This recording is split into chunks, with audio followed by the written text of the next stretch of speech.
You know those like computer backgrounds, the ones that look like these fluffy white mountains? Uh-huh. Well, imagine one of those just popped up in southwestern Turkey. That's kind of what we're diving into today. Pamukkale. Which literally means cotton castle in Turkish, right? Exactly. And it's such a perfect name. From far away, it just looks like this long white smudge on the horizon. Yeah, it's really striking, but then as you get closer, you see it resolve into these incredible, blindingly white terraces, almost like a frozen waterfall. Totally. And what's really wild is that right on top of this natural marvel sits the ancient city of Hierapolis. It's this amazing combination, isn't it? Nature and history just colliding. Right there in Turkey's inner Aegean region, which I hear has a pretty nice temperate climate too. Oh, definitely. A place people have probably enjoyed for, well, thousands of years. But let's talk about how those cotton terraces actually formed. It's geology, but kind of poetic. Okay, I'm intrigued. Geological poetry, lay it on me. So it all comes down to thermal spring water. There are about 17 springs there, and they're packed with carbonate minerals. Hot springs, like really hot. Some are, yeah, ranging from, say, 35 Celsius up to boiling, 100 degrees. And this water is just loaded with minerals. Okay. As this hot, mineral-rich water flows over the edge and down the slope, something crucial happens. It interacts with the air. Right, it cools down. It does, but more importantly, carbon dioxide gas escapes from the water, and that's the trigger. A trigger for what? For a calcium carbonate to precipitate out, basically to become solid, it starts as this soft, gel-like substance. Like jelly. Sort of, yeah. And then over time, it hardens and crystallizes into travertine. That's the white rock you see, the sedimentary rock formed by the mineral water. Wow, so it's constantly being built up layer by layer. Over millennia, exactly. And these aren't small formations, we're talking massive. How massive? Well, the whole formation stretches about 2,700 meters long, maybe 600 meters wide, and it's around 160 meters high. Whoa, that's huge. Big enough that you can apparently see it from the city of Denizli, which is, 20 kilometers away? Incredible. Imagine seeing that shimmer in the distance in ancient times. Must have looked completely unreal. Absolutely awe-inspiring, I'd imagine. And speaking of ancient times, that brings us to Hierapolis, the city built right on top of this travertine creation. A city built on a cotton castle. When did that happen? It got its start as a thermal spa town way back in the early 2nd century BC.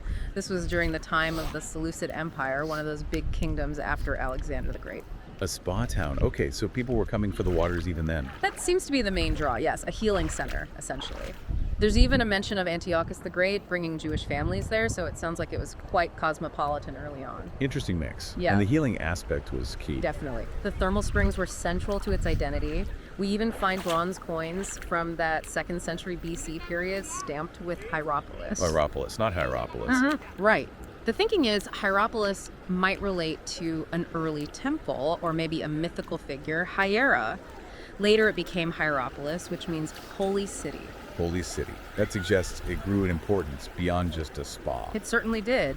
And by 133 BC, it was absorbed into the Roman province of Asia. Rome recognized its value. So you've got this incredible natural formation, the cotton castle, and then this holy city built right on it using those same thermal waters. It's quite a story. It really is. And looking at those terraces today, that name Pamukkale just makes perfect sense. It looks like cotton, shimmering white. Yeah, you can almost picture the water, rich with minerals, just dripping down, collecting in pools, cascading over those terraces. It's a continuous process shaping the landscape. And it's recognized globally, right? UNESCO. Yep, it's a UNESCO World Heritage Natural Site. The travertine terraces stretch for like 2 kilometers. And those pools you mentioned, they're filled with this amazing turquoise-colored thermal water, still full of those carbonate minerals. And the temperature, still warm. Pretty pleasant, actually. Averages around 36 degrees Celsius, so like a warm bath. Perfect. No wonder the Romans were into it. Did they think it had healing powers? Oh, absolutely. It was famous for potentially helping with things like rheumatism, circulatory issues, maybe even heart conditions. A natural health spa. Can you still, get in the water today? You can, yeah. There are designated areas where visitors can enter the pools. Usually there's a wooden walkway to guide you. Sounds fun, but maybe slippery. Definitely need to be careful, yes. It can be slippery. But people love wading in the knee-deep water, relaxing, taking photos. Oh, I bet it's amazing for photos, especially at sunset. Sunset is apparently spectacular, with the light catching the white terraces, turning them golden and red. And there are shallower spots for kids, too. But you can't just wander anywhere, right? No, definitely not. Access is restricted to protect the formations. And, crucially, you have to go barefoot in the permitted areas. Barefoot. Why is that? To prevent shoes from staining or damaging the delicate travertine surface, keeping it white. Makes sense. Preserve the cotton. What if you want a proper swim? Well, there's a lake at the bottom of the hill, and then there's the famous Cleopatra Pool, which is another thermal water experience. Ah, yes, Cleopatra's Pool. We'll get to that. But Hierapolis itself, it wasn't just a pretty backdrop, was it? Not at all. It was a major ancient city, hugely important during the Roman Empire, specifically because of those thermal waters. People came from all over for healing. And it was founded even before the Romans took over, by a king from Pergamon. That's right, 2nd century BC. Then Rome came along. Apparently it suffered some big earthquakes later on. Oh, really? Yeah, but that actually led to imperial visits, like from Emperors Hadrian and Caracalla. These visits helped rebuild the city and also seemed to boost emperor worship locally, alongside existing gods like Apollo and Cybele. So what can you actually see there today? What ruins are left? Quite a lot, actually. The Roman theater is incredibly impressive. Dates back to around 200 BC, maybe even earlier foundations, but largely 2nd century AD Roman construction. It could hold about 15,000 people. 15,000. Wow. Can you go inside? You can. You can climb the tiers, sit where ancient audiences sat, and the views across Hierapolis and down to the white terraces are just stunning. Imagine watching a play there with that view. What else? I heard something about an apostle. Yes, St. Philip the Apostle. Just behind the theater, you find the ruins of a Byzantine church, the Martyrium of St. Philip. It's believed to mark the site where he was martyred. Martyred there. How? Tradition says he was crucified upside down, some accounts say around 80 AD. His daughters were apparently known as prophetesses, too. So early Christianity took root there quite significantly. It seems so. Probably helped by the existing Jewish community and maybe Paul's influence in the broader region. Okay, theater, Apostles' Tomb. What else is key? Near the Cleopatra Pool, there are well-preserved ruins of the Temple of Apollo and a main city gate, the Frontinus Gate. The Temple of Apollo is interesting because it sits over a geological fault line. A fault line? Does that mean earthquakes? It means earthquakes, yes, but also vapors. Noxious gases still seep out from the ground there. Whoa, really? Like dangerous gases? Potentially, yeah. And that connects directly to another site just south of the temple, the Plutonium. Plutonium. Sounds ominous. It was. Dedicated to Pluto, the Roman god of the underworld. They performed ritual animal sacrifices there. Why, there's suspense. Because of the gas. A cave there emits poisonous volcanic gas, carbon dioxide, essentially.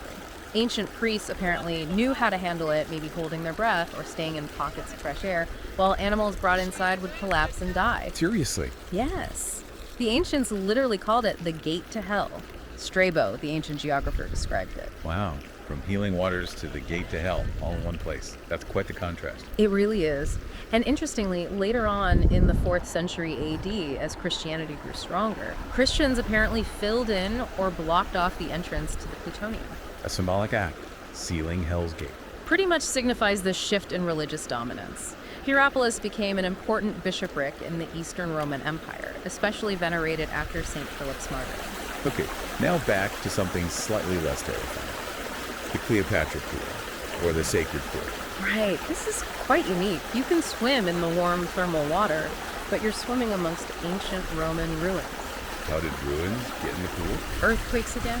Columns from surrounding structures apparently toppled into the water during a quake, probably in the 7th century AD, and they were just left there. So you're literally swimming over fallen columns and carved stones. Exactly. It's quite an atmospheric swim. But be aware there's a separate entrance fee for this pool. Good to know. Does it have like changing rooms and stuff? Oh yes, it's set up for swimmers. Changing rooms, lockers, showers, even a cafe nearby. But it can get very crowded, especially in summer. Right. And if you want to see things found in Hierapolis, there's a museum. There is the Hierapolis Archaeology Museum. And it's housed in a pretty impressive building itself, a former Roman bath and gymnasium complex.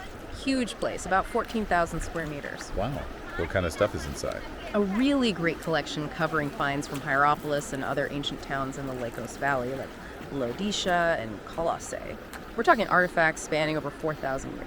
4,000 years. So even before the Greeks and Romans. Yep, includes finds from Bronze Age sites like Beisaltyn and Huk, plus beautiful sarcophagi, friezes, statues, reliefs, some amazing Byzantine jewelry, stoneworks, coins. It's quite comprehensive. And is that included in the main ticket? Yes, museum admission comes with the general Hierapolis Pamukkale site ticket, which is convenient. Okay, one more major feature, the necropolis, the city of the dead. Hierapolis has one of the largest and best preserved ancient necropolises in all of Anatolia. Actually, there are 3 main burial areas, mostly outside the city walls, stretching for about 2 kilometers. 2 kilometers of tombs. Pretty much. You find all sorts of monumental tombs, simple graves, sarcophagi, tumuli, dating from the late Hellenistic period through Roman times and into the early Christian era. Who was buried there? Just locals. Locals, yes, but also many wealthy people who came from elsewhere seeking treatment at the spa. They might have died while there, or perhaps planned to be buried in this famous holy city. It really paints a picture of a bustling, important place over a long time. But it didn't last forever, did it? No, like many ancient cities, it faced decline. Raids during the later Byzantine period took their toll, and then with the arrival of the Seljuk Turks in the 12th century, it seems to have been largely abandoned. And just sort of forgotten. For centuries, yeah. It wasn't until Italian archaeologists started systematic excavations in 1957 that Hierapolis really came back into focus. And then came the UNESCO recognition. In 1988, yes. Pamukkale Hierapolis together became a World Heritage Site. UNESCO highlighted Hierapolis as an exceptional Greco-Roman thermal site on an extraordinary natural setting, and Pamukkale for its stunning landscape created by the calcite waters. They also noted the early Christian architectural significance, like the martyrium. That recognition seems important, especially given some past problems. I read about hotels being built too close, roads causing pollution.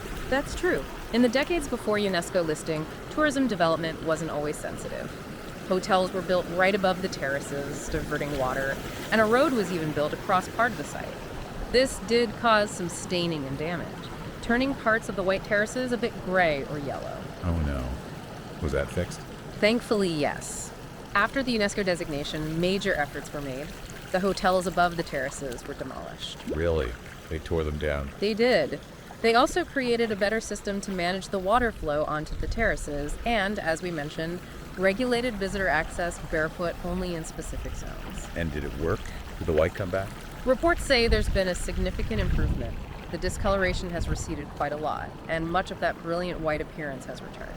It shows conservation can work. That's great to hear. So if you're planning a visit today, how do you get in? There are 3 main entrances. One near the south gate, one at the north gate, and one directly from the modern town of Pamukkale below the cliffs. Your recommendation? I've heard the north entrance is good if you prefer to explore mostly downhill, ending near the Pamukkale town entrance or the south gate. But check timings as they vary by season, and your museum pass for Turkey is valid here. Good tip. Any other activities besides walking around ruins and paddling? Well, for a different view, you often see hot air balloons floating over the site at sunrise.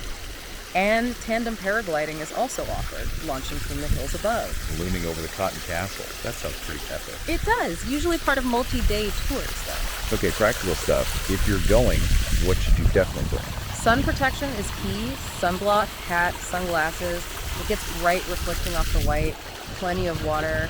Swimwear and a towel if you plan on dipping in the pools. And that waterproof bag for shoes. Yes, essential for carrying your shoes while you're barefoot on the terraces, and having some Turkish lira cash can be useful for smaller purchases or things like the Cleopatra pool fee. When's the best time to go?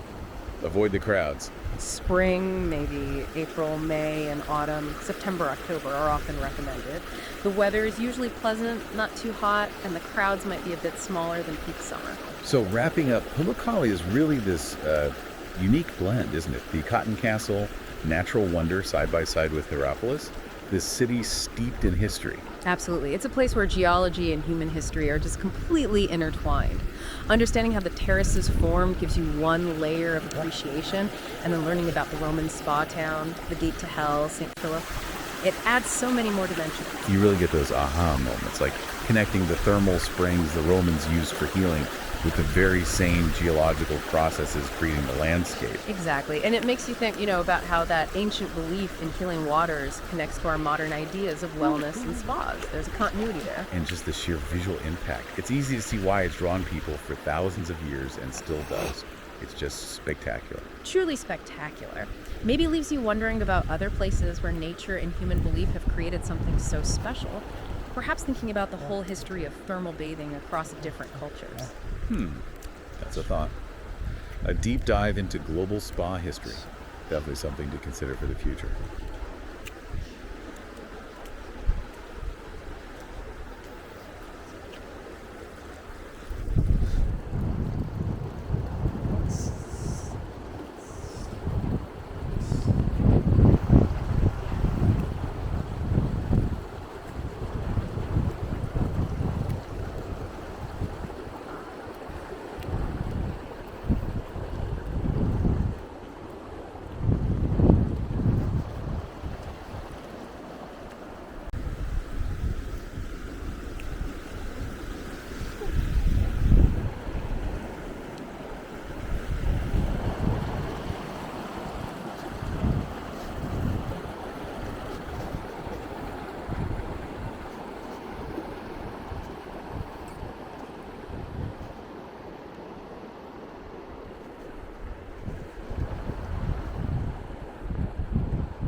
We're diving deep into Hierapolis itself. We want to uncover its rich history, look at the incredible ruins that are still standing there. That's the plan.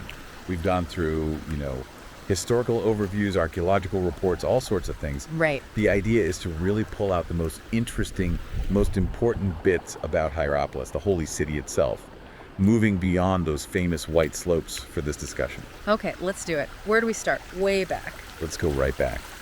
Before Hierapolis was this grand Roman city, something was already happening. Actually, quite recently, in 2016, archaeologists found evidence of an Iron Age settlement. Oh, wow. Where? Up in the northern Necropolis area. They found these round huts sort of built into the side of Chekala's mountain, overlooking the Lycos River plain. You can almost picture it. Round huts. Iron Age. Exactly. And even before the Greeks arrived, this place was important. It was a Phrygian cult center. Phrygian? Okay. Yeah, dedicated to the goddess Cybele. Their worship centered around a specific cave and the rocks nearby. It was the heart of the settlement back then. So a sacred spot from very early on. Seems like it. And they didn't just gather there. They actually built a proper temple for Cybele, probably in the first half of the 7th century BC. 7th century BC? That's really early. It is. And it made the place a major center for the local communities in the Lycus Valley. It's like the spot itself had this inherent spiritual draw. Definitely sounds like it. What made it so special besides the cave? Well, the geology. There was a hot spring in that cave, releasing toxic gases. Carbon dioxide, basically. Toxic gases. Okay, that adds a twist. Big twist. Ancient writers like Strabo and Damascus wrote about it.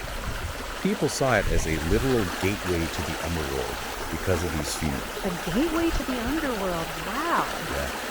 So the temple to Cybele was right there, and the belief was that only her priests, who were eunuchs, could withstand the gases. How did they manage that? We'll get into that. Maybe they found pockets of air or just held their breath. but it added to the mystique. And of course, the hot springs themselves were probably an attraction for healing even back then. Right, the therapeutic aspect too. For sure. And then, as Greek culture spread, Cybele wasn't just replaced, she was sort of assimilated. Ah, okay. How so? The site got linked with the Greek gods of the underworld, Hades, or Pluton, and Persephone. And that original temple was renamed the Plutonium. The plutonium. Makes sense. So you see this blending of cultures. Exactly. A Yeah. classic example of religious syncretism. Okay, so let's jump forward a bit. Hellenistic period. This is when Hierapolis becomes a proper city, a polis. Yes. Founded by the Seleucids, probably under Antiochus I, that's early to mid 3rd century BC. Then it really came into its own under the rulers of Pergamon, like Eumenes, in the 2nd century BC. And what was it known for then? Interestingly, high-quality woolen fabrics and dyes. Apparently their textiles were top-notch. Ancient fashion. Who knew? Yeah, it was a big part of their economy. But something else significant happened around then. Antiochus the Great settled about 2,000 Jewish families there, 2,000 families. Where did they come from Babylon and Mesopotamia. And this Jewish community grew, possibly reaching maybe 50,000 people by the mid-1st century BC. 50,000. That's substantial. It paints a picture of a really diverse city. Absolutely, a real melting pot. And its importance grew, especially after the Romans started making their presence felt, after the Battle of Magnesia, around 190 BC. Where Antiochus the Great lost to Rome's ally, Eumenes. Right. Hierapolis and the region became part of Eumenes' territory under the Treaty of Apamea. And this is when it really cemented its reputation as a healing center. Using those thermal springs we mentioned. Exactly. People flocked there for treatment. And another interesting thing, they started minting their own bronze coins in the 2nd century BC. Oh. And what did they call the city on the coins? Initially, Hierapolis. Hieropolis. Hierapolis. Then it changed to Hierapolis. Why the change? Good question. Couple of theories. Hierapolis might mean Temple City, referring to that original sanctuary, the Hierapolis, or maybe named after Hiera, wife of a mythical founder figure, Telephus. Okay. But the later name, Hierapolis Holy City, well, according to Stephanus of Byzantium, it was because there were just so many temples there. The sheer number of sacred sites gave it that name. A holy city. It certainly earned it. Now, Rome. That's always a game changer. 133 BC. That's the year. Attalus III, the last king of Pergamon, actually bequeathed his entire kingdom, including Hierapolis, to Rome, so it became part of the Roman province of Asia. Did they make it a Roman colony? Interestingly, no. It never got that official status, but Roman influence was huge, obviously, architecturally, culturally. Right. But it wasn't all smooth sailing under Rome, was it? Earthquakes seem to be a recurring theme. Definitely. A big one hit in 17 AD during Tiberius's reign. Yeah. Caused massive damage. And just as a side note, around 50 AD, the Stoic philosopher Epictetus was born there. Epictetus, born a slave in Hierapolis. That's right. Amazing connection. And this era also saw Christianity arrive. Yes. It's thought that Paul the Apostle's work, while he was in nearby Ephesus, led to a church being founded in Hierapolis. A very early Christian community then. Indeed. And adding to that, the Apostle Philip is said to have spent his last years there. The Apostle Philip, one of the 12. Tradition holds that, yes.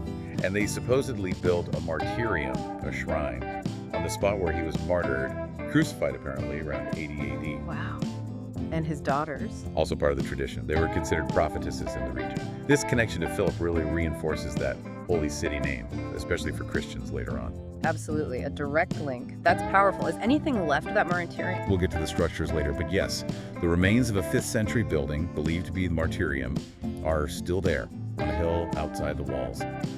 But back to the timeline. Disaster struck again. Another earthquake. A really bad one, 60 AD under Nero. Just completely devastated the city, worse than the one in 17 AD. Unbelievable. How did they recover from that? Well, this is where Roman power and resources came in. The empire provided financial support, and the city was totally rebuilt, Roman style.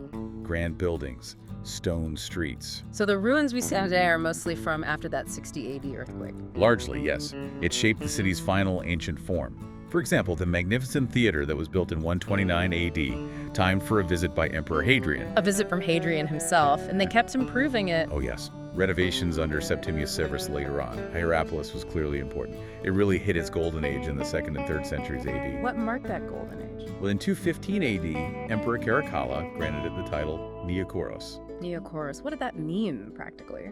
It was a huge honor. It meant the city had the right to build and maintain temples for the imperial cult, and it came with privileges, like the right of sanctuary. It signaled major imperial favor. So peak Hierapolis. Pretty much. It was booming. Famous as a spa town, attracting tons of visitors for the hot springs.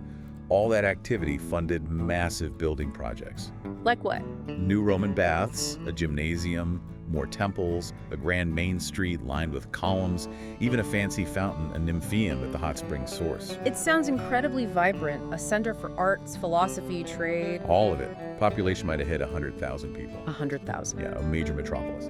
And its status endured. Even as late as 370 AD, Emperor Valens paid an imperial visit. That's quite a run. But eventually, Christianity became dominant, right? How did that change things? Profoundly. Remember the plutonium, that gateway to the underworld? Yeah, with the toxic gases. Well, in 4th century, Christians actually filled the entrance, Pluto's gate, with stones. Literally sealing it off. Exactly. A very symbolic act. Shows Christianity taking over from the old pagan ways. And did the city maintain its importance in the Christian era? It did for quite a while. Yeah. In 531 AD, Emperor Justinian made the Bishop of Hierapolis a metropolitan bishop. That's a high rank. So, still a significant religious center. Definitely.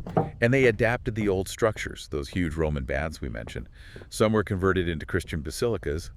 The city flourished during the Byzantine period. Adapt and reuse. Smart. But empires rise and fall. What led to its decline? Hard times returned in the early 7th century. First, Persian armies attacked and caused a lot of damage. Thought flaked. And then, almost inevitably it seems, another big earthquake hit. Recovery after that was slow and difficult. It feels like the city was constantly battling the earth itself. It really does. And then in the medieval period, control shifted repeatedly. The Seljuk Turks took over in the 12th century. Okay. Then the Crusaders under Frederick Barbarossa briefly captured it in 1190. It was actually abandoned for a time. Yeah, before the Seljuks came back and built a castle there in the 13th century. But even that new settlement didn't last. It was abandoned again by the late 14th century. So a gradual fading away. And then the final blow, in a way, 1354. A massive earthquake called the Great Thracian Earthquake. It basically toppled what was left of the ancient city. And the springs. The limestone-rich water from the springs then slowly started to cover the ruins, nature reclaiming it. So it vanished for centuries. How was it found again? The first sort of serious look was by a German archaeologist, Carl Humann, back in 1887. He published some findings. Human. Wasn't he the one who found the Pergamon altar? The very same, though he found that later. But Hierapolis didn't really re-emerge properly until the 20th century. How come? Because the hot springs, the travertine terraces, became famous again. Tourists started calling it Pamukkale, the Cotton Castle. Ah, so the tourism brought attention back to the ruins. Exactly. But unfortunately, that also led to some damage. Hotels were built right on the archaeological site. Oh no! That's awful. Thankfully, most have been removed now.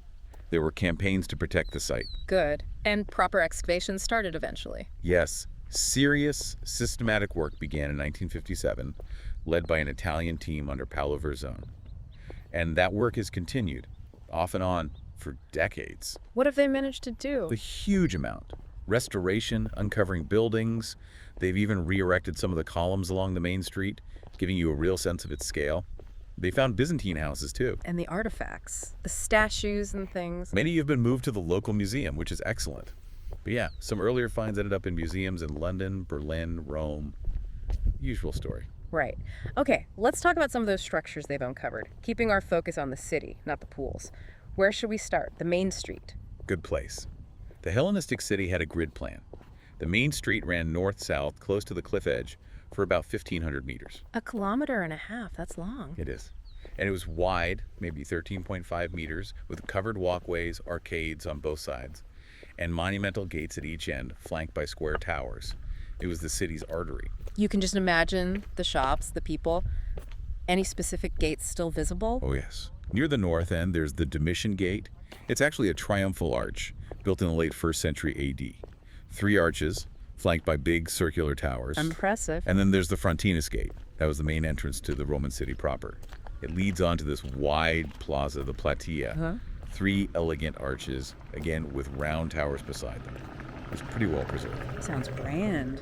What about the Byzantine Gate you mentioned? The North Byzantine Gate. That was built later, maybe late 4th century AD, as part of a defensive wall system. Using recycled materials. Exactly. They reused blocks from the Agora, the main public square. This gate had square towers, and they found these amazing large marble brackets near it. Brackets. Yeah, carved with heads, lions, panthers, even a gorgon head. Wow, to ward off evil apotropaic symbols. Precisely that.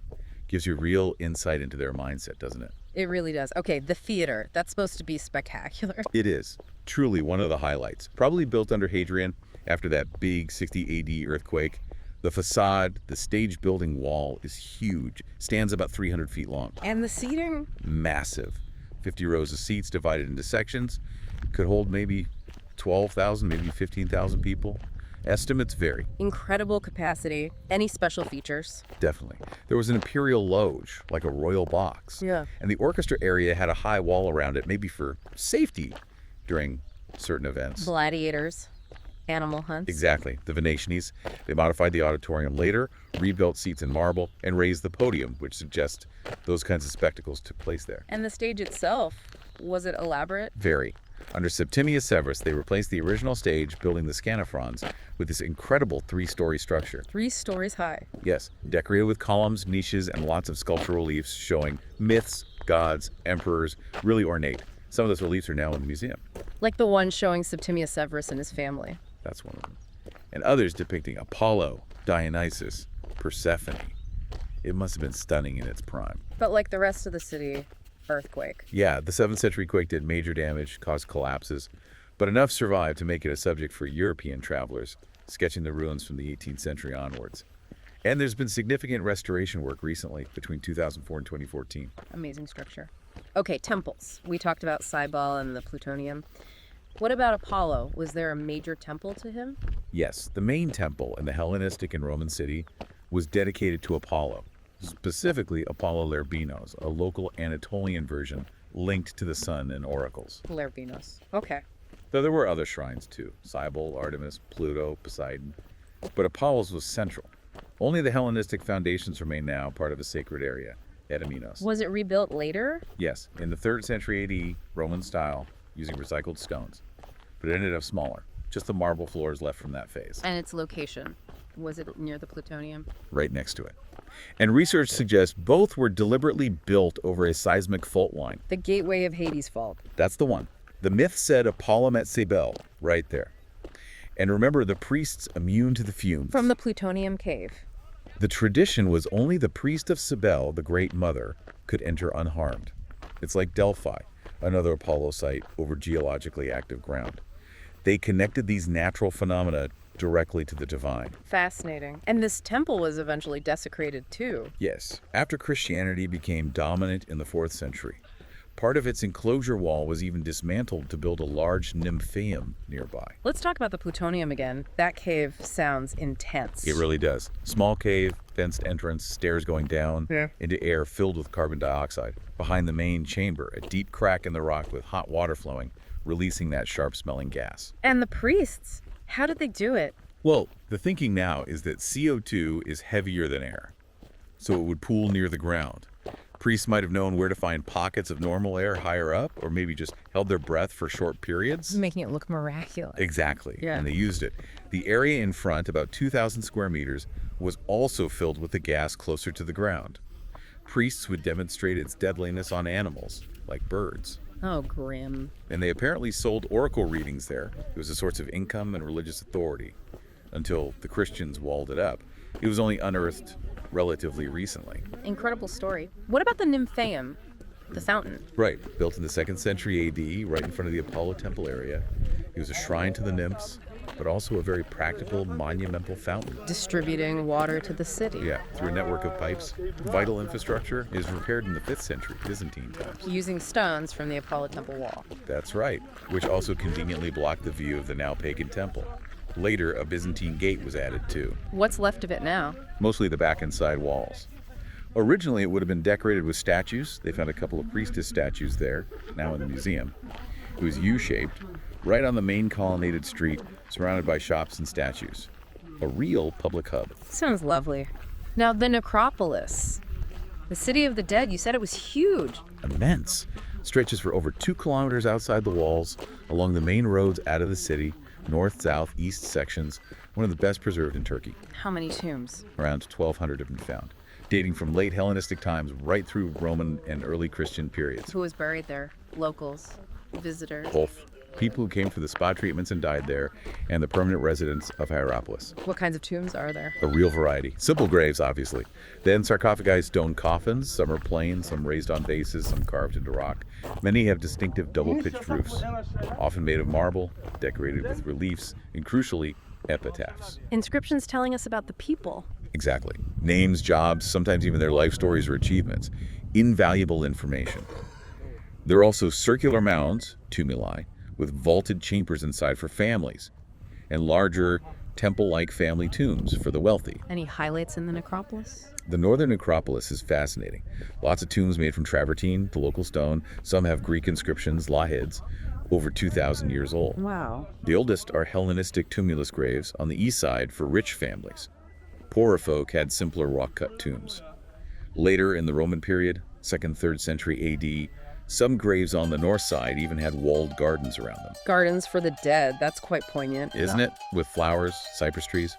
You also see house-type graves made entirely of travertine, holding multiple burials. Sometimes they're marked bomas, meaning altar, signifying special remembrance. Like a hero shrine, a heroon. Similar idea. And then there's that incredible sarcophagus. The one with the sawmill. Yes. Marcus Aurelius Ammianus. The relief clearly shows a water wheel driving 2 frame saws using a crank and connecting rod system. It's the earliest known depiction of that mechanism. That's a major find for the history of technology. Absolutely. It's in the Hierapolis Museum now. Just stunning. What about the southern necropolis? Is it different? It shows more earthquake damage. The tombs tend to be a bit simpler, older styles like rectangular graves. But they found one grave with long inscriptions and even some reused marble blocks with early Hellenistic writing. Still yielding information. Oh yeah, digging continues. You can also see Byzantine walls on the hillside there. And some later tombs are marble sarcophagi on bases with tiled roofs and even painted interiors. One tomb, for Tiberius Claudius Telemos, has a long inscription detailing his life. The necropolis sounds like a whole world in itself. Okay, the martyrium of St. Philip. We touched on it, but let's get more detail. 5th century. Yes, built in the 5th century on that hill outside the northeast walls. Said to mark Philip's burial site, though the exact spot isn't confirmed, despite recent finds nearby. It burned down later, maybe late 5th or early 6th century. And the martyrdom tradition. Crucified upside down. Or hung upside down from a tree, yes. That's the story. But there's debate about which of Philip it was. Right, was it Philip the Apostle, one of the 12? Or Philip the Evangelist from the book of Acts? Early sources are a bit ambiguous. Polycrates mentions Philip of the 12 apostles, buried there with 2 daughters. Clement of Alexandria says Philip the Apostle had children. Okay. But then Proclus mentions 4 prophetesses, the daughters of Philip at Hierapolis, which sounds more like Philip from Acts, whose daughters were prophetesses. But tradition also calls that Philip the Apostle sometimes, and says he was martyred in Phrygia. It's complicated. Very. But the dedication inscription found at the martyrium itself refers to the holy and glorious apostle and theologian Philip, which strongly suggests they believed it was Philip the Apostle, one of the 12. Regardless, a hugely important site. What did it look like? It had a really special design. An octagon, about 20 meters across, probably under a wooden lead-tile dome. Around this central space were 8 rectangular rooms. 4 were entrances, 4 were chapels. Octagonal, unusual. It is. And there were also heptagonal chapels with triangular apses attached. The whole thing was enclosed by an arcade with marble columns, walls paneled with marble, mosaics above the apse. It would have been magnificent. Sounds very elaborate. And they might have found the actual tomb nearby recently. In 2011, they announced finding a possible tomb structure about 40 meters away. Still being studied, I believe. Fascinating ongoing story. Okay, quickly, the baths. One became the museum. Yes, the central Roman baths, built 2nd century AD, restored after a quake, now house the Archaeological Museum. Great example of adaptive reuse. And the other main baths. The Basilica baths, outside the North Gate, early 3rd century AD. Also converted into a church later, 5th century. Had stuccoed vaulted ceilings, marble panels, but heavily damaged by earthquakes. Conservation is ongoing. Good to hear. And the museum itself, housed in the old baths, what's inside? It's fantastic. Artifacts from Hierapolis, obviously, but also Laodicea, Colossae, Tripolis, other Lycos Valley sites. Plus a big section from Besa Sultan Hugh that's Bronze Age stuff. And even finds from Cameriae, Pisidia, Lydia. So, quite comprehensive for the region. Definitely. There are 3 main galleries: tombs and statues, sarcophagi, amazing statues, Taishe, Dionysus, Pan, Isis, Demeter gravestones, inscriptions, lots of local color on the family tombs, and those unique baked earth sarcophagi, like the Sidemere Type 1 for Maximilian. Sounds like a must-see. What else? Small artifacts gallery. Takes you through 4,000 years chronologically. Finds from Besa Sultan idols, pottery, seals, then Phrygian, Hellenistic, Roman, Byzantine objects, glass, jewelry, lamps, and a great coin collection from 6th century BC right through Ottoman times. A real timeline? And the theater gallery. Yes. Showcases the stunning decorative reliefs from the theater stage building, mostly restored. Myths of Apollo and Artemis, Dionysus, coronation of Septimius Severus, Persephone's abduction, sphinxes, inscriptions about the theater itself. Really brings the theater's original glory to life. Wow. We've covered so much ground. From Iron Age huts to Roman grandeur, devastating earthquakes, the rise of Christianity, rediscovery. Hierapolis is just packed with history. It really is. And we didn't even talk much about Epictetus or get too deep into Philip's story, but they're part of this rich tapestry too. Absolutely. Hopefully you, listening, have had a few aha moments, maybe connecting the geology to that intense plutonian. Or picturing the scale of that necropolis and what it tells us about life and death back then. Or just appreciating how pagan and Christian history are layered right on top of each other in this one place. It's a city that makes you think. So, a final thought for our listener to take away about Hierapolis, this holy city beside the Cotton Castle. Maybe just try to imagine walking those streets when it was thriving. A city built around healing waters, divine encounters, intense beliefs, commerce, philosophy. The stones that remain really do speak if you listen closely. They connect us to the people who lived, worshipped, suffered, and celebrated right there. Perhaps think about what insights those ruins give us into how ancient people saw their world, their gods, and their place within it all. It's quite something to contemplate.